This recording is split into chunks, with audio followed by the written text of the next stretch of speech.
was 5 months pregnant, working double shifts as a hotel housekeeper, Lily, invisible to everyone what around are you doing her. here? Her 6-year-old daughter sat on a bucket in the service corridor, coloring quietly, while 400 guests in silk and diamonds celebrated a $2 million wedding just beyond the door. Then her daughter saw something she was not supposed to see. And before Mara could stop her, that little girl ran straight down the aisle, grabbed the billionaire groom's hand, and said 5 words that would destroy The defense everything. wants you to look away, but Do the not truth is marry her. undeniable. She is lying. These messages, Within sent at 48 midnight, hours, Mara reveal the was defendant's fired, true slandered intentions. across every news outlet, evicted from her home. And then, the cruelest blow of all, they took her daughter, all because a child told the truth.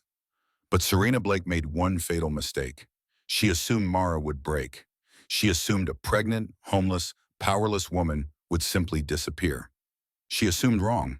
This is the story of how a hotel maid brought down a billion-dollar empire. And it all started with a little girl who refused to stay silent. The ballroom of the Ashford Grand Hotel shimmered like a dream designed for magazine covers. Crystal chandeliers scattered light across 400 guests dressed in silk and diamonds. White roses climbed marble arches imported from Italy. A string quartet played pachelbel, while waiters in white gloves moved like ghosts between tables worth more than most people earned in a year. Mara Sullivan watched it all from the service corridor, her hands still raw from scrubbing bathroom tiles that morning. At 34 years old, she had learned to become invisible in places like this. Her housekeeping uniform was pressed but faded. Her brown hair was pulled back in a practical ponytail. Her shoes pinched because she could not afford new ones, not with a daughter to feed and another baby growing inside her. 5 months pregnant and working double shifts. That was her reality. Beside her, sitting on an overturned supply bucket, 6-year-old Lily Sullivan colored quietly in a hotel notepad she had rescued from Lost and Found. Her blonde hair fell across her face as she concentrated on drawing a purple butterfly. Mara was not supposed to bring her daughter to work, but childcare cost money she did not have. And Vincent, Lily's father, had vanished 3 years ago, with nothing but unpaid bills and broken promises. The wedding was scheduled for 4 in the afternoon. Mara had cleaned the bridal suite that morning, laying out towels that cost more than her weekly paycheck. She had glimpsed the bride, Serena Blake, a stunning woman with cold green eyes and a smile that never quite reached them. The groom was Gideon Ashford himself, owner of this hotel, owner of 47 other hotels, owner of buildings and companies and futures that Mara could not begin to comprehend. She had seen him only twice in 3 years of employment, both times from a distance, both times thinking he looked strangely sad for a man who had everything. Now she watched through a crack in the service door as he stood at the altar, handsome in his midnight blue suit, waiting for his bride to reach him. Lily tugged at Mara's uniform sleeve. "Mommy," the little girl whispered, "I need to tell you something." "Not now, baby." Mara kept her voice low. "The wedding is starting. We need to stay quiet, but it is important." Lily's blue eyes were wide and troubled. "I saw something bad." Mara glanced down at her daughter. "What do you mean?" Before Lily could answer, the music swelled. Serena Blake appeared at the end of the aisle, a vision in white silk, her smile radiant for the cameras. Guests rose to their feet, phones lifted to capture the moment. Mara turned back to watch. In places like this, women like her were not supposed to have opinions about women like Serena Blake. They were supposed to clean the toilets, change the sheets, and pretend they did not exist. "Mommy," Lily's voice was more urgent now. She was kissing another man. "I saw her." Mara's blood went cold. "What are you talking about? When?" "This morning, when you were cleaning the other room. I went to get my crayons from the cart and the door was open a little bit. She was kissing someone who was not him." Lily pointed toward the altar where Gideon stood waiting. Mara's mind raced. This was not her business. This was not her problem. She was a housekeeper, 5 months pregnant, with a daughter to protect and a job to keep. Whatever games rich people played with each other had nothing to do with her. "Sweetheart," she said carefully, "sometimes adults do things that are complicated. We should not get involved in other people's business. But she is going to trick him." Lily's chin trembled. "That is lying. You said lying is wrong." "It is wrong, baby, but this is not our place to say anything. Do you understand we could get in trouble?" Lily looked down at her coloring, her small shoulders slumped. Mara felt a twist of guilt in her chest. She had spent 6 years teaching her daughter to tell the truth, to stand up for what was right, to be brave even when it was hard. And now she was telling her to stay silent because the truth was inconvenient, because the truth was dangerous. The bride reached the altar. The minister began speaking. Mara turned back to watch, telling herself this was the right decision, the safe decision. She did not see Lily slip off the bucket. She did not hear the small footsteps moving toward the door. By the time she realized her daughter was gone, it was already too late. The service door burst open. A small figure in a red dress that Rosa had given her from the Lost and Found collection darted into the ballroom, blonde hair bouncing, bare feet slapping against marble. 400 guests gasped as one.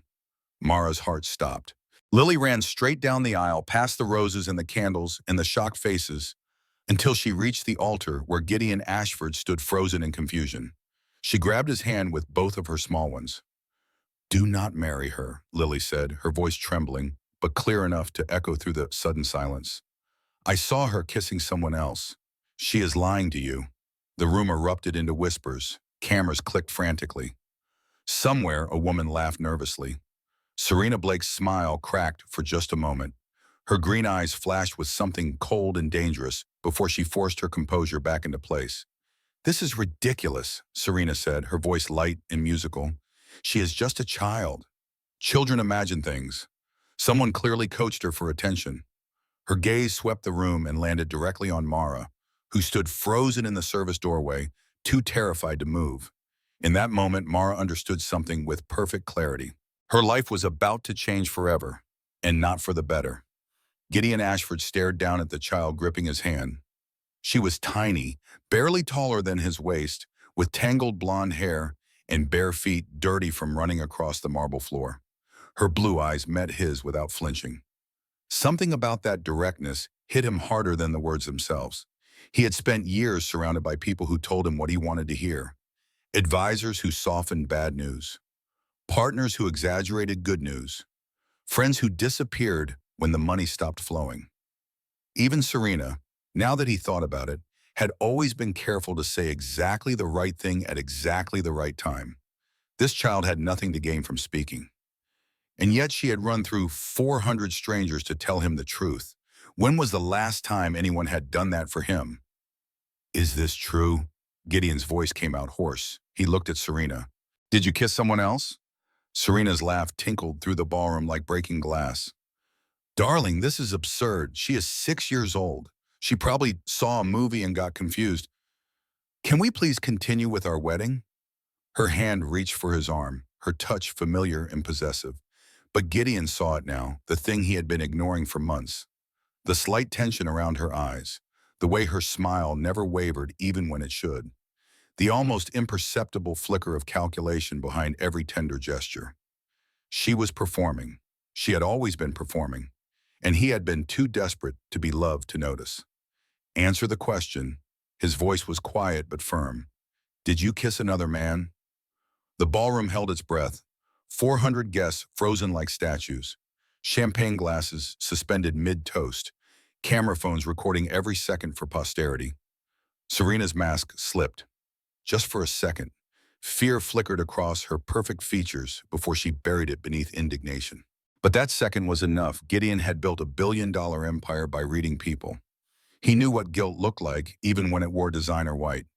"I am not going to dignify this with a response."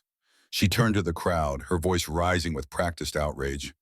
"Can security please remove this child and her mother before they cause any more disruption?" 2 security guards stepped forward, but Gideon raised his hand. "No one is removing anyone until I get an answer." The guards stopped. Everyone stopped. In 36 years, no one had ever heard Gideon Ashford raise his voice. They were hearing it now. Mara finally found her legs. She rushed down the aisle, face burning with shame, heart pounding so hard she could hear it in her ears. She scooped Lily into her arms and held her close. "I am so sorry," she stammered. "She did not mean to cause trouble. She is just a child. She does not understand. She understands fine." Gideon cut her off, but his voice was not unkind. Something in his expression shifted when he looked at Mara. Recognition, maybe, the look of someone who knew what it meant to be dismissed. He turned to Lily again. Where did you see this? In the room with the big mirror, Lily said softly. This morning. The door was open a little. She was kissing a man with brown hair and a gray suit. He called her baby, and she said something about after the wedding, everything would be theirs. The last detail landed like a bomb. The description was too specific to be imagination. Too detailed to be a movie scene, confused with reality. Too damning to be explained away. Gideon felt something crack open in his chest. Not as heartbreaking, but something older.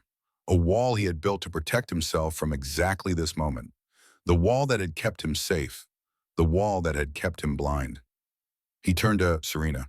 Derek, he said flatly. Derek Holloway. Serena's face went white. Not pink with embarrassment. Not red with anger. White. The color of someone watching their carefully constructed world collapse. In the front row, a man in a gray suit shifted uncomfortably. Brown hair, square jaw. The consultant Serena had insisted they hire 3 months ago. The one she had pushed to include in every meeting, every dinner, every private conversation. The one Gideon had welcomed into his company because his fiancée asked him to. What a fool he had been. Gideon, Serena's voice dropped his performance. Her hand reached for him again, desperate now instead of possessive. Let us talk privately. This is not what it looks like. I can explain everything. Then explain. Not here. Her eyes darted to the camera still recording, to the guests still watching, to the life she had almost stolen, slipping through her fingers. Please, you owe me that much. Gideon considered for a long moment. He did not owe her anything, but he owed himself the truth. Clear the room, he said to his head of security. Everyone out. The wedding is postponed. The word postponed was a mercy. The word canceled was already forming in his mind. The chaos that followed was almost poetic. 400 guests stumbling over each other to leave. Reporters shouting questions that no one answered. Serena's bridesmaids clustering together like frightened birds, already calculating which side to take. Derek Holloway trying to slip out a side door until security blocked his path, his face a mask of barely contained panic. Through it all, Mara held her daughter and tried to make herself small, invisible, the way she had learned to be, the way life had taught her to survive. But Gideon caught her eye as she backed toward the service corridor. There was something in his gaze she did not expect. Not anger, not blame, gratitude. Stay, he said. I may need to speak with you. It was not a request. 20 minutes later, Mara sat in a small office off the main ballroom, Lily curled on her lap, both of them exhausted and terrified. Through the thin walls, she could hear raised voices, Gideon's calm baritone asking questions, Serena's increasingly hysterical soprano making excuses, then Serena screaming something about ruining everything, then a door slamming, then silence, then the door opened. Gideon stepped inside, his face unreadable. He had removed his boutonniere and loosened his tie. Without the trappings of the ceremony, he looked younger, more human, more broken. She admitted it, he said simply. The affair has been going on for over a year. She and Derek were planning something together, though she would not say what. He paused, and when he spoke again, his voice was hollow. The wedding is canceled. Mara did not know what to say. I am sorry did not seem adequate. Neither did I told you so, which she would never say anyway. She knew what betrayal felt like. She would not wish it on anyone. Your daughter told the truth when no one else would. Gideon looked at Lily, who had fallen asleep against Mara's chest, thumb in her mouth, completely unaware that she had just detonated a bomb. That took courage. She is just honest. Mara's voice was barely a whisper. I taught her that telling the truth matters. Even when it is hard. Even when it is hard. Gideon repeated the words like he was tasting them for the first time, like they were a language he had forgotten. When did that become so rare? He straightened his shoulders, putting the businessman back in place of the wounded man. You should take her home. Get some rest. I will make sure this does not affect your employment. Mara nearly collapsed with relief. Her job, her only income, the only thing keeping her and Lily off the street. Thank you so much. I was afraid. Do not thank me yet. His expression darkened, and something cold passed through his eyes. Serena does not lose gracefully. I have seen her destroy people for smaller slights than this. She will look for someone to blame, and your daughter just cost her everything she wanted. Just be careful. The warning hung in the air as Mara carried her sleeping daughter through the service corridors and out into the parking lot. The evening air was cool against her face. Her hands were shaking. Her heart was still racing. She told herself everything would be fine. Gideon had promised her job was safe. It was over. But as she buckled Lily into her car seat, Mara could not shake the feeling that something far worse was just beginning. The feeling that she had just stepped into the path of a hurricane. The feeling that Serena Blake was not the kind of woman who accepted defeat. She was the kind of woman who made others pay for it. The first blow came at 7 the next morning. Mara had just dropped Lily at school, using her last $20 to pay the weekly breakfast fee, because she refused to let her daughter be the kid who could not afford to eat. Her phone rang before she reached the parking lot. The caller ID showed Ashford Grand Hotel Human Resources. Her stomach clenched. Miss Sullivan, the voice on the other end, was cool and professional, colder than ice. This is Brenda Coleman, Director of Human Resources. We need you to come to the office immediately. Brenda Coleman. Mara knew the name but had only seen the woman once. A tall blonde with sharp features and expensive suits who looked at the housekeeping staff like they were furniture. Like they were less than furniture. At least, furniture got polished. Brenda did not handle hiring for lower-level employees. She dealt with executives and department heads. Why would she be calling about a housekeeper? Is something wrong? Mara asked, though she already knew the answer. She could hear it in Brenda's voice. The tone people used when they had already decided your fate and were just going through the motions. We will discuss it when you arrive. Brenda's voice offered nothing. Please come directly to the 5th floor. Do not clock in. The call ended before Mara could respond. She sat in her car for a long moment, hand pressed against her pregnant belly, trying to breathe. She thought of Gideon's promise. Your job is safe. But Gideon Ashford was a busy man dealing with a canceled wedding and a cheating fiancé. He probably had not even thought about Mara Sullivan since she walked out the door last night. Why would he? She was nobody to him. Nobody to anyone. She had been foolish to think she mattered. The 5th floor of the Ashford Grand was reserved for administration. Mara had never been there before. In 3 years of employment, she had never even pressed the button for 5 in the elevator. The carpet was thick, the kind that swallowed footsteps. The walls were paneled in dark wood. Everything smelled like money and power, and places where women like her did not belong. Brenda Coleman's office was at the end of the hall. When Mara entered, she found the HR director sitting behind a massive desk, flanked by 2 security guards with crossed arms and expressionless faces. Not a good sign. Sit down, Miss Sullivan. Brenda gestured to a chair that was slightly too low, forcing Mara to look up at her like a child being scolded by a teacher. A deliberate power play. Do you know why you are here? I assume it is about what happened yesterday. Mara kept her voice steady despite the fear crawling up her spine. At the wedding, that is correct. Brenda folded her hands, her manicured nails gleaming under the office lights. We have received a formal complaint. You are being accused of conspiracy to disrupt a private event, attempted extortion, and using a minor child to execute a scheme for financial gain. The words did not make sense. Mara heard them, but her brain refused to process them. It was like being told the sky was green, so obviously false that it could not be real. Excuse me? Miss Blake has provided evidence that you approached her 6 months ago, demanding money in exchange for your silence about certain alleged activities. Brenda's voice was smooth, rehearsed, almost bored. When she refused, you coached your daughter to make false accusations at the wedding ceremony, hoping to force a settlement. The amount discussed was $200,000. $200,000, a number Mara had never seen in her bank account. A number that existed only in dreams. That is insane. Mara's voice rose despite herself. None of that happened. I have never spoken to Serena Blake in my life. Not once. Not ever. My daughter saw what she saw. She told the truth. Brenda's expression did not change. Not a flicker of doubt. Not a moment of hesitation. We have documentation, she said. Emails from your personal account to Miss Blake. Text messages demanding payment. Witnesses who saw you lurking near the bridal suite in the weeks leading up to the wedding. We have quite a thorough file. Those are lies. Mara felt panic clawing at her throat. Every word, every piece of evidence. Fabricated. Those emails are fake. I never sent anything. You can check my phone right now. Check my computer. Check whatever you want. That will not be necessary. We have already conducted our investigation.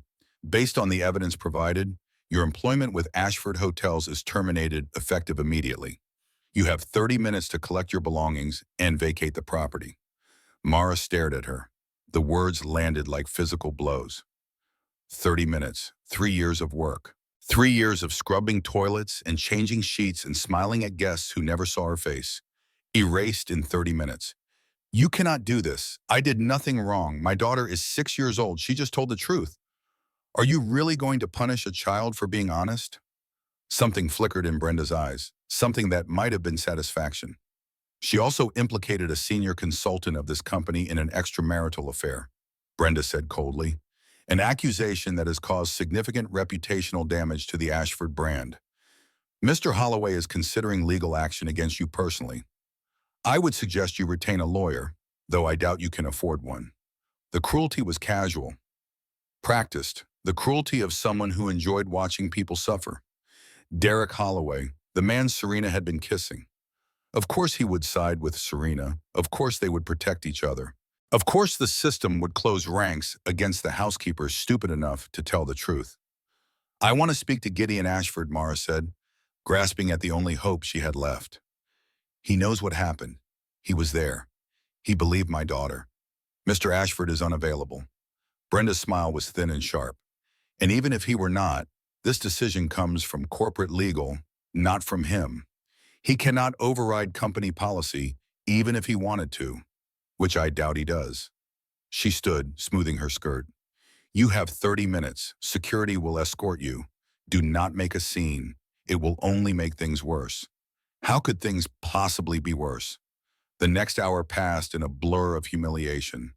Mara cleaned out her locker under the watchful eyes of 2 guards who treated her like a criminal. Like she might steal the threadbare towels or the half-empty bottle of cleaning solution. Her co-workers avoided eye contact. People she had worked beside for years suddenly could not see her, could not risk being associated with her. Only Rosa Martinez, the senior housekeeper who had become her only real friend, dared to approach. This is wrong, Rosa whispered fiercely, pressing a crumpled $50 bill into Mara's hand and closing her fingers around it. Everyone knows your girl told the truth. That woman is a snake and Brenda is her creature. Do not give up. Do not let them win. Mara hugged her briefly, blinking back tears. Then she walked out of the Ashford Grand Hotel for the last time, security guards flanking her like she was a prisoner, her personal belongings in a cardboard box, her dignity in pieces on the floor. The second blow came that afternoon. Mara was sitting in her apartment, staring at the termination letter Brenda had forced her to sign, when her phone buzzed with a news alert. She almost did not look. She almost threw the phone across the room. She looked.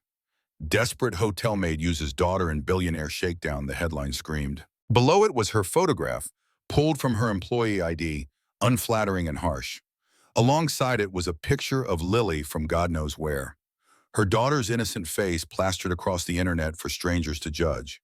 The article painted Mara as a calculating con artist who had exploited her own child for money. It quoted anonymous sources describing her as unstable, manipulative, desperate for attention. It mentioned her pregnancy, speculating about who the father might be and whether she had targeted Gideon Ashford as a potential meal ticket. It called Lily a prop in her mother's scheme. The comments section was worse. Strangers calling her trash, calling her daughter a liar, calling for her to lose custody, calling for worse. By the time she finished reading, Mara was sobbing so hard she could not breathe. Her phone began ringing. Unknown numbers, one after another, reporters looking for comments, trolls who had somehow found her number, voices leaving messages, calling her names she would never repeat. She turned it off and sat in the silence, wondering how her life had collapsed so completely in less than 24 hours. The third blow came 2 days later. A knock at the door. Mara opened it to find her landlord, a normally friendly man named George who had let her slide on rent twice when times were tight. He had always been kind, He had always understood. His face now was apologetic but firm, the face of a man who had already made his decision. I am sorry, Mara. I got a call from the building's new owner. They are doing a review of all tenants, and apparently there are concerns about your lease. Something about violation of conduct clauses. What are you talking about? I have lived here for 4 years. I have never caused any problems. I pay my rent. I am quiet. I do not even have loud parties. George shrugged helplessly, unable to meet her eyes. The new owner, I do not know who they are. Their lawyer sent a letter. You have 7 days to vacate. I tried to push back, but they are threatening to audit my other properties. They said they would make my life very difficult if I did not cooperate. I cannot afford that fight, Mara. I have a family too. 7 days. Mara felt the floor shift beneath her, the walls closing in. I have nowhere to go. I am 5 months pregnant. My daughter has school here. You know me, George. You know I would never. I am sorry. His voice cracked. I really am. The door closed. Mara slid down the wall and sat on the floor of her apartment, surrounded by a life that was collapsing faster than she could comprehend. The apartment she had made into a home, the walls covered with Lily's drawings, the kitchen where she baked birthday cakes and made Sunday pancakes, the bedroom where she had cried after Vincent left and rebuilt herself piece by piece, all of it gone in 7 days. Fired, slandered, evicted, all because her daughter had told the truth, all because a 6-year-old girl had the courage that 400 adults lacked. In a small, dark corner of her mind, a voice whispered that maybe she should have taught Lily to stay quiet, to mind her own business, to look the other way when powerful people did wrong, to be invisible like her mother, to surrender instead of standing up. But even in her despair, Mara could not truly believe that. The truth was supposed to matter. It was supposed to protect you. She just had not realized how expensive honesty could be, how viciously the powerful punish those who threaten their lies, how quickly the world turned against women who refused to stay silent. Mara pressed her hands against her belly, feeling the baby move inside her. An innocent life depending on a mother who had nothing left. I will figure this out, she whispered to her unborn child and to herself. I do not know how, but I will not let them destroy us. Somewhere across the city, in a penthouse that cost more than Mara would earn in 100 lifetimes, Serena Blake was probably smiling. But she had made one mistake. She had assumed Mara would break. She had assumed wrong. 3 days after the eviction notice, Mara found herself standing in the waiting room of the county social services office, holding a paper number like she was waiting at a deli counter.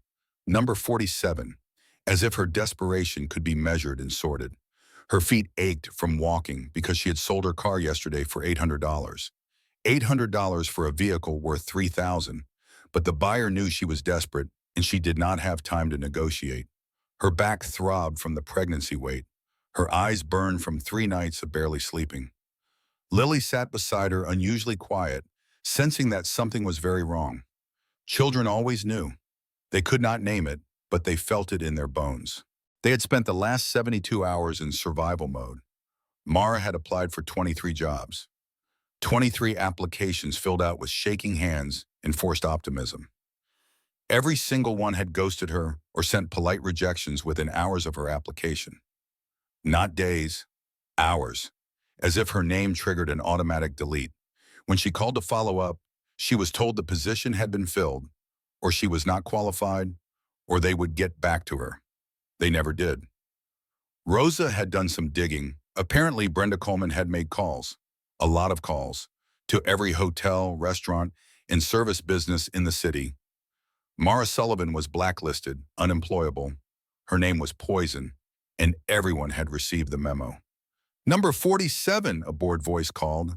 Mara stood and approached the desk, trying to look like a person who still had hope, trying to look like someone who deserved help. She had worn her nicest clothes, the ones without stains or holes. She had done her hair. She had practiced smiling in the mirror. None of it felt real. I need emergency housing assistance, she said. I am being evicted in 4 days. I have a 6-year-old daughter and I am 5 months pregnant. I just lost my job. The caseworker typed something into her computer without looking up. Employment history? 3 years at the Ashford Grand Hotel.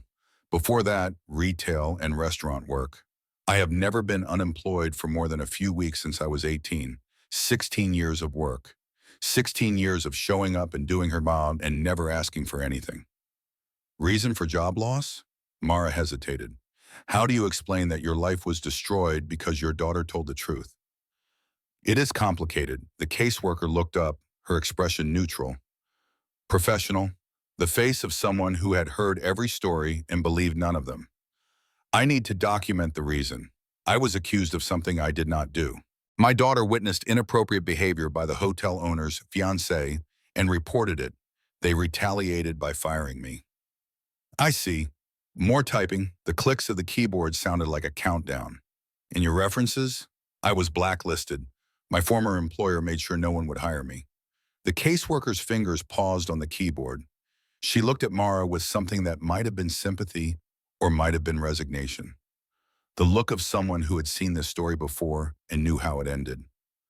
I have to be honest with you, she said quietly, leaning forward so the people in the waiting room could not hear. Our emergency housing wait list is 8 months long. 8 months. With your circumstances, we might be able to expedite, but we are talking weeks, not days. Do you have any family who can help? No, Mara's throat tightened. My mother passed away 2 years ago. Cancer. I do not have anyone else. Father of the child, which one? Mara almost laughed. My ex-husband abandoned us 3 years ago. I do not know where he is. The father of the baby I am carrying now, she paused, feeling shame crawl up her neck, was a man I dated briefly who disappeared when I told him I was pregnant. Another man who walked away when things got hard. The caseworker nodded slowly, no judgment in her eyes, which somehow made it worse. She printed out a stack of forms. Fill these out. We will do what we can. In the meantime, here is a list of shelters that accept families with children. I would call ahead. They fill up fast, especially this time of year. Mara took the papers with numb fingers. A shelter. She was going to take her pregnant self and her 6-year-old daughter to a homeless shelter because she had raised a child who told the truth. Because she had taught her daughter that honesty mattered. Because she had believed, foolishly, that doing the right thing would protect them. They walked out into the gray afternoon. The sky looked like it might rain. Of course it might rain. Everything else was falling apart. Why not the weather too? Lily looked up at her mother with worried eyes, those blue eyes that had seen too much. That understood too much for a 6-year-old. Are we going to be okay, Mommy? Mara forced a smile she did not feel, the hardest performance of her life. We are going to be fine, baby. Mommy is figuring things out. We are a team, remember? Team Sullivan.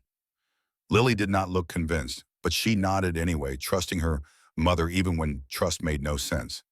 They were halfway to where Mara had parked her car, the car she no longer owned, when she saw them. A police cruiser parked at an angle, blocking the space where her vehicle used to be. 2 officers standing with their arms crossed, faces blank and official. And behind them, leaning against a luxury sedan with a satisfied smile, was a man Mara had not seen in 3 years. Vincent Shaw. Her ex-husband looked almost exactly as she remembered him.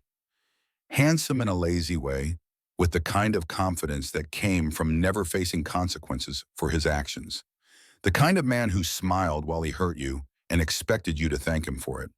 But something was different.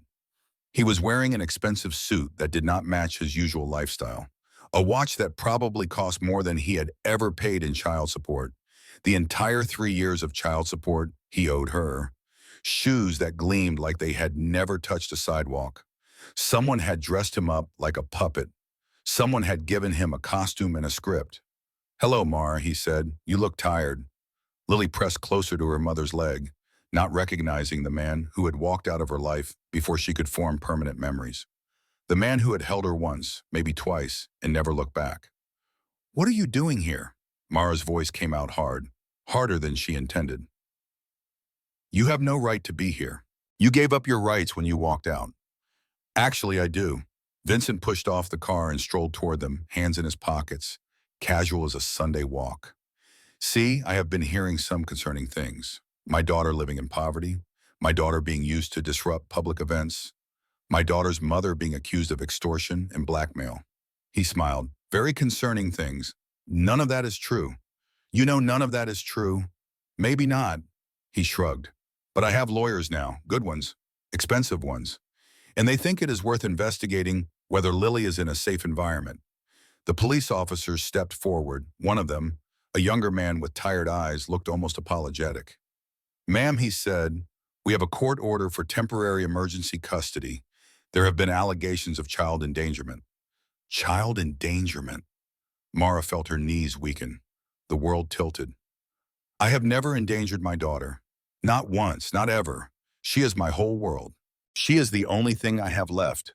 The court disagrees. Vincent's smile widened, showing teeth.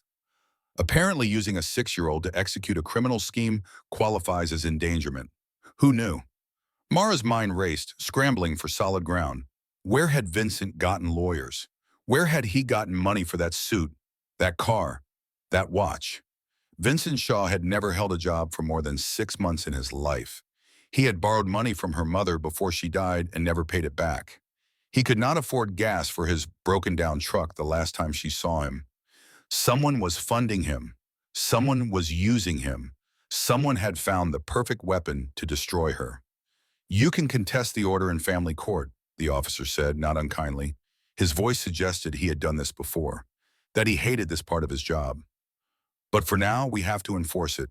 The child needs to come with us. Lily started crying. The sound cut through Mara like broken glass. Mommy, no. I do not want to go. Mommy, please. She grabbed Mara's legs with both hands, holding on like she was drowning. Please do not let them take me. I will be good. I promise I will be good. Mara dropped to her knees on the concrete and held her daughter. Her voice cracked, splintered, broke into pieces. It is going to be okay, she whispered into Lily's hair. This is temporary. Mommy's going to fix this. I need you to be brave, okay? Can you do that for me? Can you be brave like you were at the wedding? I want to stay with you. Lily's small arms wrapped around her neck so tight it hurt. I am sorry I said anything at the wedding. I am sorry. I did not mean to get us in trouble. I should have stayed quiet like you said. Mara's heart did not just break. It shattered into dust. No, baby. She pulled back to look into her daughter's eyes, wiping tears from both their faces. You did nothing wrong. You told the truth. That is never wrong. Do you hear me? Never. Never, ever. The people who are wrong are the ones punishing us for it. Not you. Never you. The officer cleared his throat. Ma'am, we need to go. Mara rose slowly. Her legs felt like they belonged to someone else. Her body moved while her soul stayed kneeling on that sidewalk, holding her daughter, refusing to let go. She watched as Lily was led to a child services vehicle.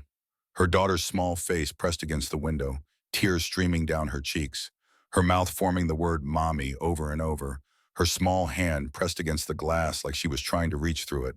The car pulled away. Mara stood frozen, watching until it disappeared around a corner, until her daughter was gone. Vincent watched too, then turned to Mara with that smile still on his face. That satisfied, smug, purchased smile. Do not worry, he said. I will take good care of her. For now. Something in his tone made her blood freeze. What do you want, Vincent? What is this really about? Because I know you. I was married to you. You do not want Lily. You never wanted her. He leaned close enough that only she could hear. Close enough that she could smell his expensive cologne. So different from the cheap beer and cigarettes she remembered. I want you to stop talking, he said. Stop fighting, stop making noise, just disappear quietly and maybe I will let you see her on weekends. Supervised, of course, he stepped back. It is nothing personal, Mara, just business. You got in the way of some very important people. They want you gone. How much are they paying you, Mara asked. How much is your daughter worth? Vincent laughed, more than you could imagine. He climbed into his sedan and drove away, leaving Mara standing alone in the parking lot, watching the taillights of her stolen life fade into the distance, watching everything she loved disappear. For a long moment, she did not move, could not move. She stood there as the sky finally opened and rain began to fall. Cold rain that soaked through her clothes and ran down her face, mixing with tears she could not stop. Then something shifted inside her, not defeat, something harder, sharper, something that felt like steel being forged in fire. She had spent her whole life trying to be invisible, trying to be safe, trying not to cause trouble for anyone, including herself, trying to be small enough that the world would leave her alone. And where had that gotten her? Fired, slandered, evicted, her daughter taken by a man who had sold his fatherhood to the highest bidder. Mara straightened her spine. She wiped the rain from her face. If they wanted a quiet victim, they had chosen the wrong woman. Rosa Martinez's apartment was small, cluttered with religious icons and family photographs, and smelled permanently of coffee and spiced meat. Candles burned in front of a small shrine to the Virgin Mary. Children's drawings covered the refrigerator, evidence of a life built with love instead of money. It was the only place Mara had left to go. "You stay as long as you need," Rosa said firmly, pushing Mara toward the couch with hands that had scrubbed 1,000 hotel rooms. "I have raised 4 children in this apartment. 4 children and 1 husband who thought he was a 5th child. One more pregnant lady, it is not going to hurt anything." Mara sat down heavily, exhausted beyond words, beyond tears, beyond anything except the hollow ache where her daughter used to be. The last 48 hours had been a blur of courthouse waiting rooms, emergency motions filed by a legal aid lawyer who seemed competent but overwhelmed with 100 other cases. Desperate phone calls to anyone who might help. Social workers who could not speed up the process. Police who said their hands were tied. A system that moved at its own pace while her daughter waited. No one could help. Not fast enough. Lily was with Vincent. Or rather, Lily was in state custody while Vincent's lawyers processed the paperwork that would give him temporary placement. The technicality did not matter. Either way, her daughter was gone. The temporary custody order would last at least 2 weeks until the next hearing. 2 weeks of her daughter in the hands of a man who had never changed a diaper, never attended a parent-teacher conference, never learned to brush tangles out of blonde hair without pulling, never stayed awake through a nightmare or a fever or a thunderstorm that made the whole apartment shake. 2 weeks of Lily wondering why her mother had let her go. 2 weeks of a little girl thinking she was being punished for telling the truth. "You need to eat." Rosa placed a plate of food in front of her. "Rice and beans and meat, simple and warm. The baby needs food even if you do not. I cannot taste anything." Mara stared at the plate. Her stomach felt like a clenched fist. "Then eat anyway." Rosa sat across from her, her dark eyes sharp and knowing, eyes that had seen struggle, eyes that recognized it in others. "Now tell me what you know. Who is behind this? Because Vincent Shaw does not have 2 nickels to rub together, and he definitely does not have lawyers who wear suits like that." Mara had been thinking about this constantly. In the courthouse, in the Uber she could barely afford, in the sleepless hours staring at Rosa's ceiling. "Someone is paying him," she said. "Someone who wants me to stop fighting. Someone with enough money and connections to get me fired, blacklisted, evicted, and have my daughter taken away within 1 week." She paused. "Do you understand what that means? 1 week. To destroy a person's entire life. That takes power. That takes planning." Rosa nodded slowly. "The Blake woman. It has to be." Mara's hands clenched around the fork. "But I cannot prove it. Everything happened through official channels. HR, the media, the landlord, the court. All of it looks legitimate on paper. All of it has plausible deniability. She is smart. She is careful. Paper can be faked." Rosa leaned forward, her voice dropping. "And paper can be found. You need to start making your own paper. Document everything, every call you receive, every threat, every coincidence. When you are fighting people with power, evidence is your only weapon. I learned this when I came to this country. The powerful have money and lawyers. We have the truth and patience." She stood and rummaged through a drawer, producing a cheap notebook with a faded cover and a prepaid phone still in its packaging. "This is untraceable. Use it for anything important. Write down everything in this book with dates and times, and keep copies somewhere safe, not here. Somewhere they cannot find." Mara took the items, feeling a tiny spark of something that might have been hope, or maybe just the absence of complete despair. "Why are you helping me?" she asked. "You could lose your job too. Brenda could come after you the same way she came after me. You have a family to protect." Rosa snorted, the sound full of decades of defiance. I have been working at that hotel for 22 years. 22 years of watching rich people do terrible things and get away with it.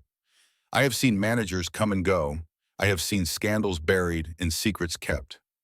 I have seen women like Brenda Coleman destroy people for sport and never face consequences. She does not scare me.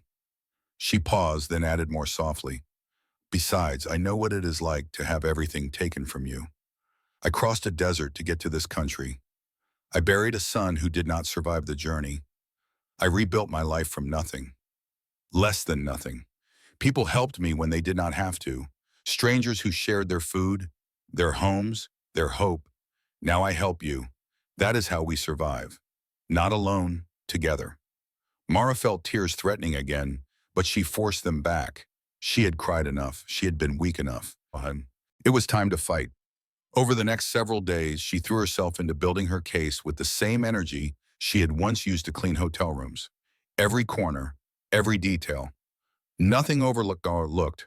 She obtained copies of the emails Serena had allegedly received from her and compared them to her actual email history. The forgeries were good, but not perfect. Timestamps that did not match her work schedule. She had been cleaning rooms when those emails were supposedly sent, phrasing she would never use. Words like therefore and consequently that she had never typed in her life. An IP address that did not belong to her, traced to a coffee shop she had never visited. She tracked down the new owner of her apartment building. A shell company registered 3 weeks ago, 3 weeks before the wedding. The timing was too perfect to be coincidence. She researched Derek Holloway, the man Lily had seen kissing Serena. What she found made her blood run cold. Derek Holloway was not just a consultant. He was a corporate raider, a specialist in hostile takeovers, a man who had spent 15 years destroying companies from the inside using debt, legal pressure, and carefully placed allies to transfer wealth from legitimate owners to his clients. He had bankrupted family businesses, ruined pension funds, left thousands of workers unemployed. And for the last 18 months, he had been embedded in Ashford Industries, hired at Serena's insistence, welcomed into every meeting, every strategic discussion, every private dinner. Mara stared at her notes, pieces clicking together like a lock opening. This was never about the wedding. This was never about catching Serena cheating. This was about Gideon's company. Serena and Derek had been planning something much bigger than an affair. They were not just cheating on Gideon, they were stealing from him. The wedding was part of it, a legal mechanism to give Serena access to his assets. And when Lily disrupted their plan with 5 words spoken in a ballroom, they had responded by trying to destroy the only witnesses. Not because they were angry, because they were scared. She needed to get this information to Gideon. But how? He was a billionaire surrounded by lawyers and handlers and people paid to keep the world away. She was a blacklisted housekeeper living on her friend's couch, eating rice and beans, counting the days until she could hold her daughter again. Then, on the 5th day, someone knocked on Rose's door. Mara opened it to find a woman she did not recognize. Tall, elegant, with silver hair swept back from a face that had probably launched ships in its youth. The kind of bone structure that suggested old money and older expectations. She wore a cashmere coat that probably cost more than Mara's car had sold for. Her posture was perfect. Her eyes were sharp. But there was something else in those eyes. Something that looked almost like recognition. "Miss Sullivan?" The woman's voice was cool but not unkind, formal but not cold. "My name is Patricia Ashford. I believe we need to talk." Mara's mouth fell open. She knew that name. Everyone knew that name. Patricia Ashford, Gideon's mother, the matriarch of the Ashford family fortune, a woman who had graced the covers of magazines, who had hosted presidents at charity galas, who lived in a world so far above Mara's that they might as well exist on different planets. "What are you doing here?" Mara managed. "In this apartment, in this neighborhood, looking for me?" Patricia's expression softened almost imperceptibly. The mask slipped just enough to show something human underneath. 40 years ago, she said, her voice dropping to something quieter and more real. "I was exactly where you are now, pregnant and terrified, abandoned by a man who promised to love me forever, fighting a system designed to crush women like us, women who dared to expect honesty, women who refused to disappear quietly." She paused. The silence stretched between them. I lost that first battle, Patricia continued. My first husband took my son from me, used lawyers and money and lies to convince a judge that I was unfit. It took me 3 years to get him back. 3 years of fighting every day. 3 years of people telling me to give up. Why are you telling me this, Mara asked. Patricia Ashford straightened her spine. The steel returned to her eyes. Because I swore that if I ever had the power to help another woman in that position, I would. No questions, no judgment, no hesitation. She met Mara's eyes directly. I am here to make sure you do not lose yours. Patricia Ashford sat on Rose's worn couch like she was perched on a throne, somehow making the cluttered apartment feel like a war room instead of a refugee camp. Her posture was perfect. Her presence commanded the space. Even the religious icons on the walls seemed to stand at attention. Let me be clear about something, Patricia said. I am not here because my son asked me to be. Gideon does not know I am involved. As far as he knows, his legal team is handling the situation with Serena, and you are a peripheral matter that will resolve itself. Then why are you here, Mara asked. Because peripheral matters rarely resolve themselves, and because I recognize the pattern. Patricia's eyes were hard with old anger, the kind of anger that had been refined over decades into something cold and useful. Serena Blake is not the first woman to try to marry into this family for power. She is simply the most ambitious and the most dangerous. She reached into her handbag and withdrew a thick folder. The leather was expensive. The contents were devastating. My investigators have been busy. Derek Holloway is not just Serena's lover. He is her business partner. They have run this scheme before, targeting wealthy men, using relationships as cover for corporate infiltration. 3 previous victims, all of whom were too embarrassed to press charges after being manipulated. One of them lost his company. One lost his family. The third lost his life to suicide 6 months after they finished with him. Mara's stomach turned. 3 lives destroyed. And Gideon was supposed to be the 4th. How did Gideon not know? Because Derek is good at his job. And because Serena is better. Patricia's lips thinned. She made herself exactly what Gideon thought he needed. Supportive, understanding, low maintenance, never demanding, never jealous, the perfect woman who did not exist. He was so grateful to find someone who seemed to want him rather than his money that he never questioned why she pushed so hard to be involved in company decisions. Love makes us blind. Loneliness makes us desperate. What were they planning? A hostile takeover disguised as estate planning. Once married, Serena would have had access to Gideon's personal accounts and voting shares. Derek was positioned to trigger a debt crisis that would force a restructuring. Within a year, control of Ashford Industries would have shifted to entities they controlled. 50,000 jobs, billions in assets, gone. And Gideon would have lost everything. Everything except what we could protect. Patricia set the folder on the coffee table. Your daughter interrupted that plan, which is why they are trying to destroy you. You are not just a witness. You are proof that they can be caught. If you disappear quietly, they can claim it was all a misunderstanding and try again with someone else. Another lonely billionaire. Another careful seduction. Another empire stolen. Mara processed this slowly. Her daughter. Her 6-year-old daughter with her gap-toothed smile and her stubborn honesty. She had stopped all of that with 5 words. So what do? We fight. Patricia leaned forward, and for the first time, Mara saw the warrior beneath the elegant surface. But we fight smart. I am providing you with the best family law attorney in the state. Her name is Catherine Vale. She has never lost a custody case. Not one in 23 years. I am also providing a private investigator who will trace every dollar Vincent Shaw has received in the last month. We are going to prove that this custody action is a fraud bought and paid for by Serena Blake. Why would you do this for me? I am nobody to you. Patricia was quiet for a moment. The mask slipped. The woman beneath was tired and angry and still fighting battles from 40 years ago. When I was 23 years old, she said, I married a man I thought loved me. He did not. He loved my father's shipping business. When I became pregnant with my first child, a boy who did not survive the birth, he used my grief to convince me I was mentally unfit. He told doctors I was delusional. He told judges I was dangerous. He took custody of our assets, our home, our future. By the time I understood what was happening, I had nothing. Not even the right to mourn my own son. I am sorry. Mara did not know what else to say. Do not be sorry. Be angry. Patricia's eyes flashed with something fierce and ancient. It took me 10 years to rebuild. I remarried better. I built power carefully, patiently, waiting for the day I could use it to protect someone else. Someone who reminded me of who I used to be. She stood. That day is today. Over the next week, Mara's situation transformed. The attorney, a fierce woman named Catherine Vale with silver streaks in her dark hair and the eyes of someone who had seen every trick, filed motions that made Vincent's lawyer scramble. The investigator found exactly what Patricia had predicted.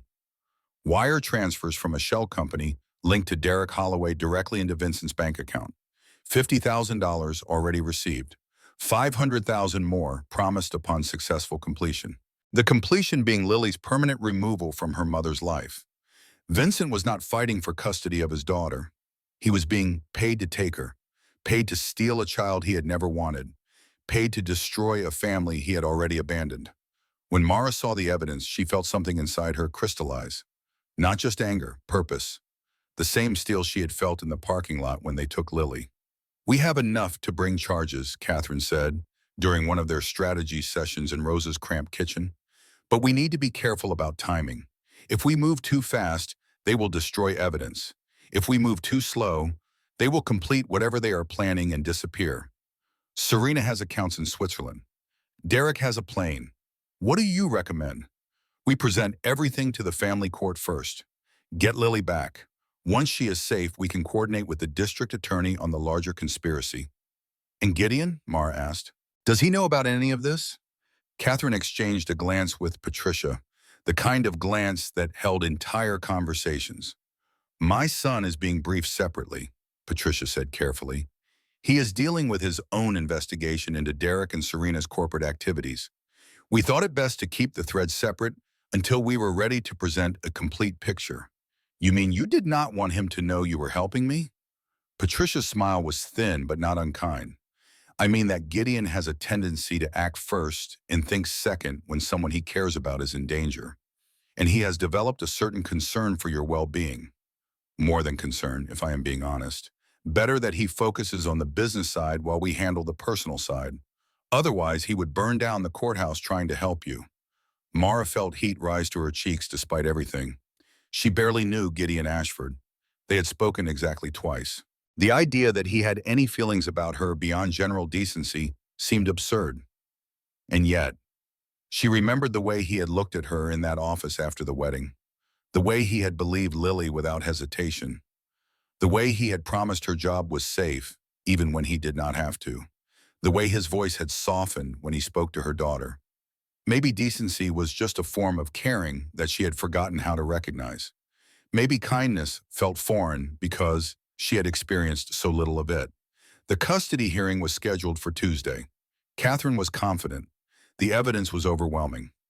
Vincent's lawyers had already tried to negotiate twice, which meant they knew they were losing. For the first time in weeks, Mara allowed herself to hope. It was, of course, exactly when everything fell apart. The courtroom smelled like old wood and anxiety. Like 100 years of desperate prayers had soaked into the walls. Mara sat at the plaintiff's table with Catherine beside her, reviewing notes that she had already memorized. Her hands were steady. Her heart was not. Across the aisle, Vincent slouched in his chair, looking bored, while his lawyers whispered furiously. He had not even bothered to dress properly. Wrinkled shirt, crooked tie. The watch and coat from the parking lot were gone, probably returned to whoever had loaned them. He looked like what he was. A man who had been paid to show up. They were going to win. Mara could feel it. The evidence was devastating. Bank transfers with dates and amounts. Recorded phone calls where Vincent laughed about his easy payday. Testimony from investigators who had traced every dollar. Vincent's own text messages bragging to a friend about the easy money he was about to make. I don't even want the kid, he had written. Who cares? $500,000 for pretending to be a dad for a few weeks. All they had to do was present it.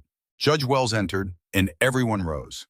She was a stern woman in her 60s with reading glasses perched on her nose and no patience for nonsense. Gray hair pulled back tight, eyes that had seen every lie. Mara had been told she was fair. Today, fair was all Mara needed. We are here regarding the emergency custody order filed on behalf of Vincent Shaw, the judge began. Mrs. Vale, I understand you have motions to present. Catherine stood, smoothing her jacket. Yes, Your Honor. We are moving to dismiss the custody order based on evidence of fraud, bribery, and conspiracy to commit child abduction. The word abduction rippled through the courtroom like a stone dropped in still water. Vincent sat up straighter. His lawyers stopped whispering. Even the bailiff looked up from his phone. Those are serious allegations. The judge looked over her glasses, her gaze sharp enough to cut. I assume you have documentation. Extensive documentation, Your Honor. Catherine picked up a thick binder, the same one Patricia's investigators had compiled. We have bank records showing payments from a shell company linked to Derek Holloway to Vincent Shaw. We have recorded conversations in which Mr. Shaw discusses selling his parental rights in exchange for $500,000. We have evidence that the original accusations against my client were fabricated by Serena Blake, the former fiancée of Gideon Ashford, in retaliation for my client's daughter witnessing criminal activity. The judge accepted the binder and began flipping through it. The courtroom was silent except for the rustling of pages. Each page turn felt like a heartbeat. Each second stretched into eternity. Mara's heart pounded in her chest. She could hear the blood rushing in her ears. This is quite comprehensive, Judge Wells said finally. Her voice held something that might have been approval. Shaw, do you have any response to these allegations? Vincent's lead lawyer stood nervously, adjusting his tie like it was choking him. Your Honor, we request a recess to review this evidence. You were not aware that your client was receiving payments to pursue this custody action? The judge's voice could have frozen water in July. That seems like something a competent attorney would have discovered. That seems like something you should have on. The lawyer had no answer. He sat down heavily, defeated. Judge Wells set down the binder. Based on preliminary review of this evidence, I am inclined to dismiss the emergency custody order and return the child to her mother immediately. However, before I do so, I want to hear directly from the child welfare supervisor. Miss Sullivan's daughter has been in state custody for 2 weeks. I need to confirm that returning her is in the child's best interest. Mara felt relief flooding through her like warm water. It was almost over. Lily would be home by tonight. She would hold her daughter and never let go. She would explain that the bad days were finished, that they had won. And then her vision blurred. A sharp pain ripped through her abdomen, so sudden and intense that she gasped out loud. Not a cramp, not discomfort, agony, like being torn apart from the inside. The courtroom tilted. The ceiling became the floor. Catherine's voice sounded very far away, like shouting through a tunnel. Mara? Mara, what is wrong? She tried to answer, but another wave of pain stole her breath. Her hands went to her belly, feeling the muscles contract in a way they should not. Not yet, not for 2 more months. At 7 months pregnant, she knew what this feeling meant. Something was wrong with the baby. Call an ambulance, she heard Catherine say. Her voice was sharp with fear. Now, someone call now. The room spun. Faces swam above her. The judge's face. Catherine's face.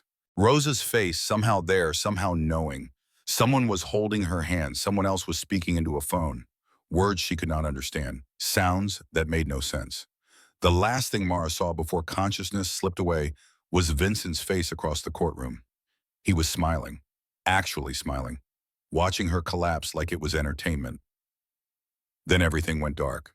She woke in a hospital bed to the sound of beeping monitors and fluorescent lights that buzzed like angry insects. For a long, terrifying moment, she could not remember where she was or what had happened. White walls, white sheets, the smell of antiseptic and fear. Then it all came rushing back. The courtroom, the pain, the baby. Her hands flew to her belly. She tried to sit up, but gentle hands pushed her back down. Easy, easy. Rosa's face appeared above her, tired and worried but trying to smile. You are okay. The baby is okay. The doctor stopped the contractions. But you need to rest. Complete rest. No stress. Lily, where is Lily? Rosa's expression flickered. Something cold settled in Mara's chest. The familiar weight of dread. What happened?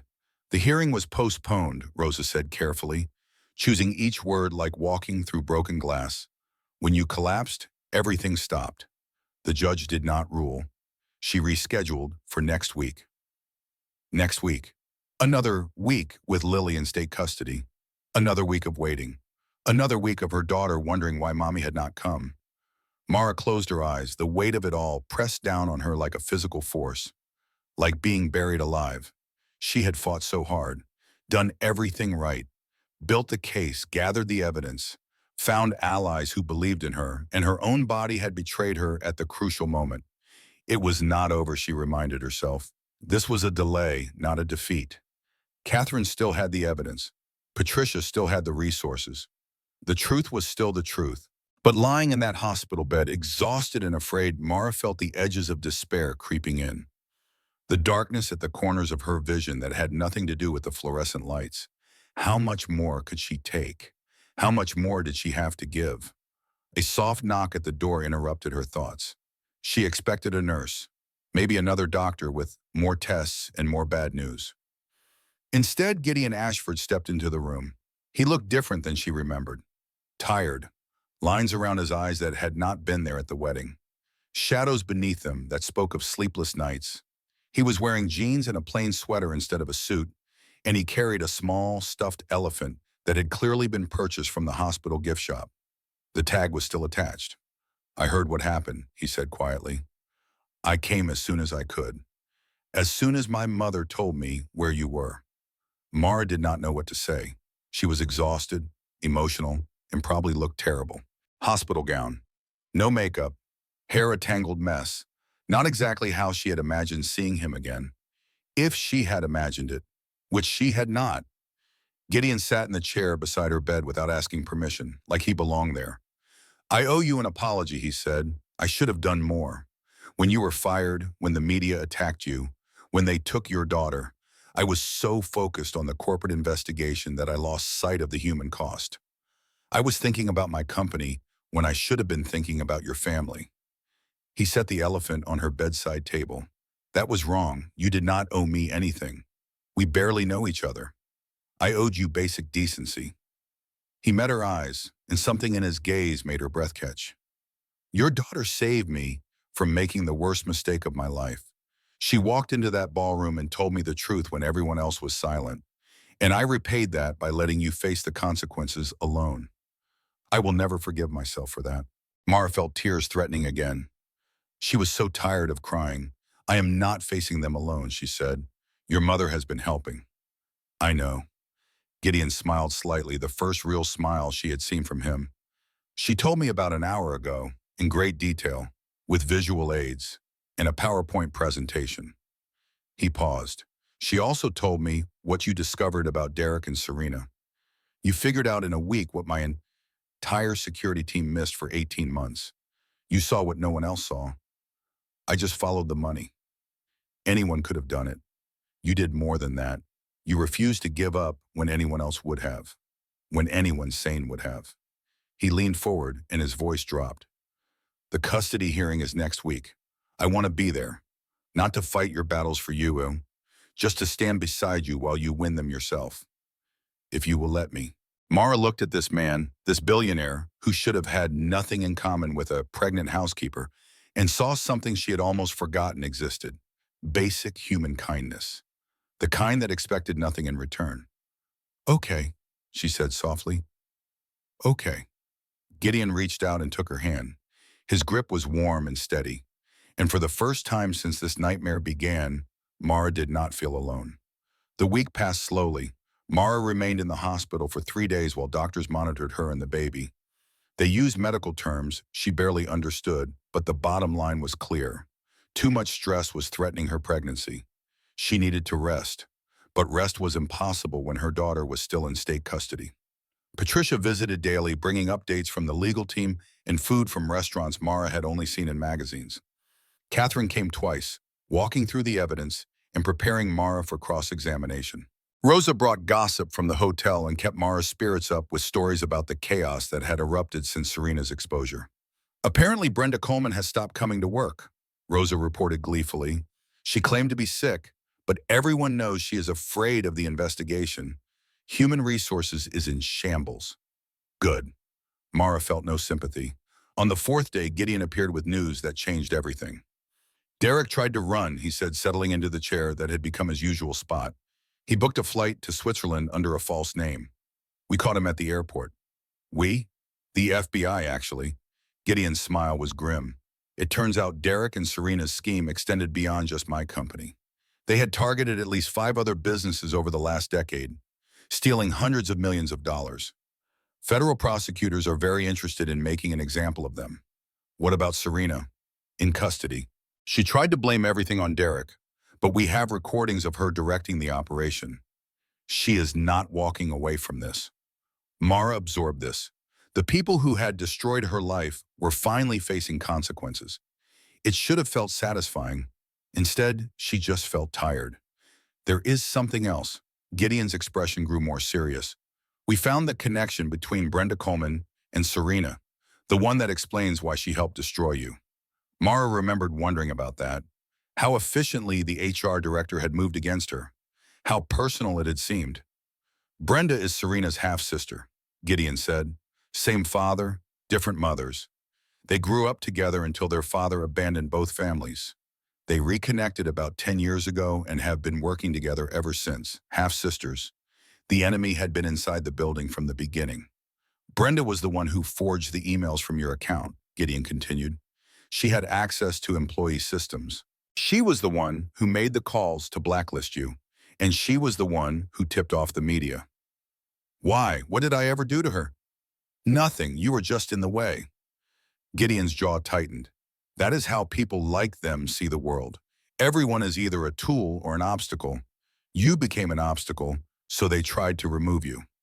Mara thought about Brenda's cold eyes in that HR office, the way she had looked at Mara like she was garbage to be disposed of. Is she being charged? Conspiracy? Fraud? Falsifying documents? She is looking at 5 to 10 years. Good. This time the word held more weight. Gideon reached over and took her hand. It was a gentle gesture, almost tentative. When this is over, he said quietly, I want to help you build something. Not charity, not a handout, a real opportunity. You have been fighting for your daughter this entire time. I want to help you fight for yourself too. Mara looked at him, this man who had every reason to be focused on his own problems. His company under attack, his reputation damaged, his trust shattered by someone he planned to marry. And yet here he was, sitting in a hospital room holding hands with a housekeeper. Why do you care? She asked. Really? You barely know me. Gideon was quiet for a moment. Because you remind me that good people exist, he said finally. I have spent years surrounded by people who want something from me. Money, power, connections. Your daughter walked into my wedding and told me the truth because she thought it was the right thing to do. No agenda, no angle, just honesty. He squeezed her hand gently. That is rare, and I want to make sure the world does not punish you for it. The custody hearing happened on a Tuesday morning that felt too ordinary for something so important. The courtroom was the same one where Mara had collapsed a week earlier. The same wooden benches, the same stern judge. But everything else had changed. Vincent's lawyers had withdrawn from the case. His funding had dried up when Derek and Serena were arrested. He sat alone at the defendant's table, looking small and scared. Catherine presented the evidence systematically. The payments, the conspiracy, the fraud. Vincent's own words, recorded and transcribed, admitting that he did not want custody, he just wanted money. When it was over, Judge Wells removed her glasses and looked directly at Vincent. Mr. Shaw, she said, her voice cold with contempt, you attempted to sell your daughter. There is no other way to describe what the evidence shows. You had no interest in her welfare. You were willing to take money to remove her from her mother permanently. Vincent opened his mouth, but the judge continued, I am granting full custody to Mr. Sullivan. You will have supervised visitation only after completing a court-mandated parenting program, and I am referring this case to the district attorney for possible criminal charges. Vincent's face went white. He looked around the courtroom as if searching for an escape that did not exist. Mara barely heard the rest. The words she had been waiting for were already echoing in her mind. Full custody, Lily was coming home. An hour later, she stood outside the child services building, heart pounding. Gideon was beside her. Patricia waited in the car. Rosa had been texting encouragement all morning. The door opened. Lily burst through it at full speed, blonde hair flying, shoes untied, arms already reaching. Mommy! Mara caught her daughter and held on like she would never let go. Lily was crying. Mara was crying. The social worker was pretending not to cry. I missed you so much, Lily sobbed. I was scared you were not coming. I was always coming. Mara pressed her face into her daughter's hair. Nothing in this world could stop me from coming. She looked up at Gideon, who was watching them with an expression that might have been hope. Thank you, she mouthed. He nodded once, eyes bright. This was not the end, Mara knew. There were still trials to attend, testimonies to give, a baby to deliver, a life to rebuild. But standing there, holding her daughter, surrounded by people who had chosen to help her when they did not have to, Mara felt something she had almost forgotten. She felt like maybe everything was going to be okay. 3 months later, Mara sat in a different courtroom, watching Serena Blake's carefully constructed world collapse. The federal prosecutor was meticulous, presenting evidence in a way that left no room for doubt. Bank records, email chains, testimony from former victims, the web of shell companies and fake identities that Serena and Derek had used to steal over $300 million from unsuspecting targets.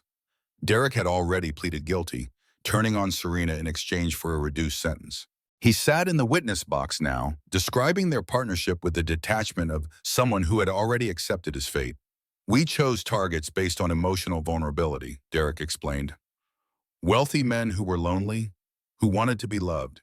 Serena was very good at becoming exactly what they needed. And Mr. Ashford, the prosecutor asked, he was supposed to be the biggest score. Derek glanced at Gideon, who sat in the gallery beside Mara. Everything was in place. The wedding, the estate planning documents, the restructuring that would have given us control. And then a 6-year-old girl ruined everything. A ripple of murmurs went through the courtroom. Mara felt Lily's hand tighten in hers. She had debated whether to bring her daughter to the trial. In the end, she decided that Lily deserved to see the conclusion of what she had started, to understand that her bravery had mattered, that the truth had won. Serena took the stand in her own defense. She wore a modest dress and minimal makeup, trying to project an image of wronged innocence. But the mask that had fooled so many people could not survive cross-examination. You testified that Mr. Holloway manipulated you, the prosecutor said, that you were a victim of his schemes, yes. Serena's voice trembled slightly. He made me believe. Then can you explain this recording? The prosecutor pressed a button. Serena's voice filled the courtroom, sharp and commanding. I do not care how you do it. Make sure she cannot find work anywhere. Her daughter is a liability. If the mother disappears, the child can be discredited as confused or coached. The blood drained from Serena's face. That was taken out of context, she said weakly. What context would justify conspiring to destroy an innocent woman and her daughter? The prosecutor's voice was ice. Serena had no answer. The jury took less than 4 hours to convict her on all counts. Fraud, conspiracy, witness intimidation, attempted child abduction. The judge sentenced her to 22 years in federal prison. When they led her away in handcuffs, Serena's eyes found Mara in the gallery. For a moment, the mask slipped completely. Behind it was nothing but rage and hatred. Mara met her gaze calmly. She had spent months being afraid of this woman. Now, watching Serena reduced to what she truly was, Mara felt only pity. All that intelligence, all that beauty, all that cunning, just to destroy lives instead of building them. What a waste. Brenda Coleman received 8 years for her role in the conspiracy. Vincent Shaw, who had tried to cooperate once his funding disappeared, received a suspended sentence and mandatory counseling. The judge made clear that any violation would result in immediate imprisonment. The trials dominated the news for weeks. Media outlets that had once painted Mara as a desperate con artist now ran features about her courage, her resilience, her fight for justice. She declined most interview requests. The ones she accepted, she used to talk about the systemic failures that had nearly destroyed her, the ease with which wealthy people could weaponize legal systems against those without resources, the vulnerability of single mothers. The importance of documentation and allies. You survived because you had help, one reporter noted. What about women who do not have a Patricia Ashford in their corner? That is exactly the point, Mara replied. No one should need a billionaire's mother to get justice. The system should work for everyone. The interview went viral. Donations began pouring in from strangers who had followed her case. People offered money, legal help, housing. The support was overwhelming and humbling. Mara knew what she needed to do with it. I want to build something, she told Gideon one evening, weeks after the trials ended. A foundation. An organization that helps mothers like me navigate custody battles and employment discrimination and housing crises. Not charity, practical support, legal aid, documentation assistance, the things that saved me. Gideon listened carefully. What do you need? Startup funding, space to operate, connections to lawyers willing to do pro bono work. Done. Mara blinked. Just like that? Just like that, Gideon smiled. But I have one condition. What? Let me be involved. Not running things, that is your job. But I want to be part of what you are building. I want to help. Mara studied his face. Over the past months, their relationship had evolved from gratitude to friendship to something that felt like it might become more. Neither of them had rushed it. There was too much healing still to do, too many wounds still tender. But there was also hope. Okay, she said, you are in. The Sullivan Foundation opened 6 months later in a modest office building downtown. The first week, they helped 17 mothers document custody violations. By the end of the first month, they had provided legal referrals to over 100 families.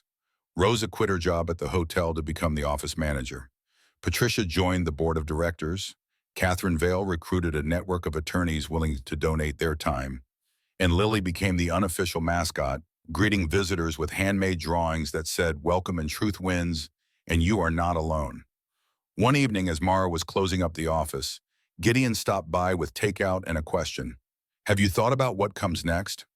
Mara looked around at what she had built. The files representing families they had helped, the photographs on the wall of mothers reunited with their children, the modest space that had become something so much larger than its square footage. This is what comes next, she said. This is my life now.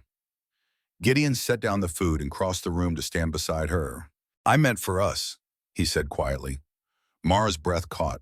They had been circling this conversation for months, neither wanting to push too fast, both aware of how much they had to lose. I do not know, she admitted. I have never been very good at relationships. My track record is not exactly inspiring. Neither is mine. Gideon took her hand. But I think we understand something that most people do not. We know what it costs when someone lies to you, and we know what it means when someone tells the truth. Mara looked at him, this man who had lost so much because of deception, who had been targeted, manipulated, nearly destroyed, who had responded not with bitterness, but with purpose. What are you asking? Nothing you are not ready for. He squeezed her hand gently. I am just saying that I want to find out what happens next, together, however long that takes. Mara thought about all the reasons to be careful, all the ways this could go wrong, all the risks of opening her heart again. Then she thought about Lily's face when she talked about Gideon, the way her daughter trusted him without reservation. Children see clearly what adults complicate. Okay, Mara said, together. 18 months after a 6-year-old girl stopped a billionaire wedding, Mara Sullivan stood at a podium in a ballroom that looked nothing like the one where her life had changed. This room was filled with women, mothers who had lost custody battles and won them back, survivors of domestic violence who had rebuilt their lives, single parents who had faced discrimination and overcome it, 247 families that the Sullivan Foundation had helped in its first year of operation. Mara's son Thomas slept peacefully in a carrier strapped to her chest. He was 8 months old now, healthy and stubborn, and completely unaware that his birth had almost been derailed by stress-induced early labor. Lily sat in the front row between Gideon and Rosa, wearing her favorite purple dress and a badge that said Junior Ambassador. She was 7 now, missing 2 front teeth and filled with opinions about everything. Ladies and gentlemen, Mara began, then paused. Actually, scratch that. Women and the allies who support them. Laughter rippled through the audience. 18 months ago, I was homeless, pregnant, and watching my daughter being taken away by a system that was supposed to protect her. I had lost my job, my housing, my reputation, and very nearly my hope. She paused, letting the silence gather weight. I survived because people helped me. A friend who gave me a place to stay, a stranger who became family, a man who chose to believe a child when it would have been easier to dismiss her. I survived because I was not alone. Her eyes found Patricia Ashford in the second row, elegant as always, dabbing at her eyes with a silk handkerchief. But I should not have needed a miracle to survive. The system should have protected me, not attacked me. The truth should have been enough. She gripped the podium. For too many women, it is not enough. They face the same battles I faced, often with fewer resources and less support. They are told to be quiet, to be grateful, to accept whatever scraps the powerful choose to throw them. They are punished for telling the truth and rewarded for staying silent. Mara lifted her chin. The Sullivan Foundation exists to change that. We provide legal assistance to mothers fighting custody battles. We help victims of employment discrimination document their cases. We connect families with housing, resources, and mental health support. We do the practical, unglamorous work of holding systems accountable. She smiled slightly. In the last year, we have helped over 200 families. We have won 73 custody modifications. We have supported 19 successful employment discrimination claims. We have prevented, as best we can count, at least 12 situations that could have ended in tragedy. Applause began to build, but Mara raised her hand. I am not telling you this to brag. I am telling you this because every single one of those families represents a woman who almost fell through the cracks, a mother who almost lost her children to spite or greed, a person who almost gave up because the weight was too heavy to carry alone. Her voice softened. Here is what I have learned. The truth does not always win immediately. Sometimes it loses for months or years. Sometimes it costs you everything before it gives anything back. But the truth has a power that lies cannot match. It compounds, it connects, it creates communities of people who refuse to be silent. She looked at Lily, who was watching with fierce concentration. My daughter taught me that. She was 6 years old when she walked into a billionaire's wedding and said the thing no one else would say. She did not calculate the risks. She did not worry about the consequences. She just told the truth because she knew it was right. Mara felt her throat tighten, but pushed through. I had taught her that honesty matters. I had taught her to be brave. And when the moment came, she was braver than I had ever been. She saved a man from making the worst mistake of his life. She exposed a conspiracy that would have harmed hundreds of people.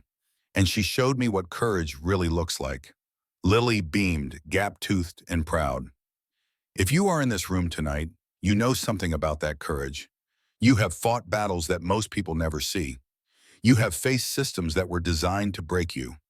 And you are still here, still standing, still fighting. Mara straightened her shoulders. That is what I want to honor tonight. Not the foundation, not the statistics, not even my own story. I want to honor your strength, the strength it takes to get up every morning when everything is working against you, the strength it takes to protect your children when the world seems determined to take them away, the strength it takes to tell the truth when everyone around you is lying. She paused, gathering herself for the final words. The truth does not always win, but people who refuse to stop telling it, they are the ones who change the world. You are those people, and I am honored to stand with you. The applause that followed was not polite or restrained. It was thunderous, rolling through the room like a whim, carrying with it every story of survival and struggle that had brought these women together. Mara stepped away from the podium and walked into the audience, where Gideon was waiting with Thomas in his arms and Lily bouncing beside him. You did great, Mommy, Lily said, hugging her fiercely. I counted. You only said, twice? Mara laughed, the sound free and full in a way it had not been for years. Thank you for keeping track, baby. Gideon handed her the baby and kissed her forehead. Proud of you, he said simply. They made their way through the crowd, accepting congratulations and sharing stories with families they had helped. Rosa intercepted them near the exit, eyes suspiciously bright. You made me cry, she accused, in front of everyone. I have a reputation to maintain. Your reputation is fine, Mara assured her. They stepped outside into the cool evening air. The city sparkled around them, ordinary and beautiful, full of stories that would never make headlines but mattered just as much. Mara looked at her strange, wonderful family. The daughter who had started everything with a moment of impossible bravery. The son who slept peacefully, unaware of the storm that had preceded his birth. The man who had seen her at her lowest and chosen to stand beside her anyway. The friend who had opened her home without hesitation. The allies and advocates who had become something like extended family. She thought about the women inside, the ones who had survived their own impossible storms and found their way to this room. She thought about the women who were still struggling, still fighting, still waiting for someone to believe them. There was so much work left to do. "Mommy?" Lily tugged at her sleeve. "Are you okay?" Mara looked down at her daughter, those blue eyes that saw everything clearly, that stubborn chin, that heart that had not learned to be careful yet. "I am better than okay," she said. "I am exactly where I am supposed to be." They walked toward the car, four people bound by something stronger than blood. Behind them, the foundation's work continued. Phones that would ring with new crises, cases that would test their limits, systems that would resist change until change became inevitable. But also victories, families reunited, justice served, truth winning one battle at a time. Mara had lost a lot in the past 2 years. Her job, her home, her illusions about how the world worked. But she had gained something too. Purpose, community, the knowledge that her voice mattered and her fight could make a difference. And it had all started with a 6-year-old girl who refused to stay silent. As they drove home through streets lit by ordinary stars, Mara felt the weight of everything she had survived and everything she had become. The truth had not saved her immediately. It had nearly destroyed her first. But she had held on. She had kept fighting. And eventually the truth had done what it always does for those who refuse to let it go. It had set her free. Gideon reached over and took her hand. Lily hummed quietly in the back seat. Thomas made small sounds in his sleep. Tomorrow there would be new challenges, new families who needed help, new systems to navigate and change. But tonight, Mara Sullivan allowed herself to simply be grateful for her children, for her partner, for the messy, imperfect, beautiful life she had built from the ruins of the one that had been taken from her, for the truth that had nearly killed her before it saved her, for the small voice that had changed everything. And that is where our story ends. But for so many women out there, the fight is just beginning. If this story touched something inside you, if it made you angry, made you cry, or made you believe that truth still matters in this world, I have one small favor to ask. Drop a comment below and tell me, what would you have done in Mara's place? Would you have taught your daughter to stay quiet? Or would you have taught her to speak up, no matter the cost? Your comment helps more women find this story. Your like tells me you want more stories like this. And if you are not subscribed yet, hit that subscribe button and tap the bell so you never miss another story that needs to be told. Because stories like Mara's, they happen every single day to women just like you, just like me. And sometimes the only thing standing between silence and justice is one small voice brave enough to speak. Thank you for listening until the end. I will see you in the next one.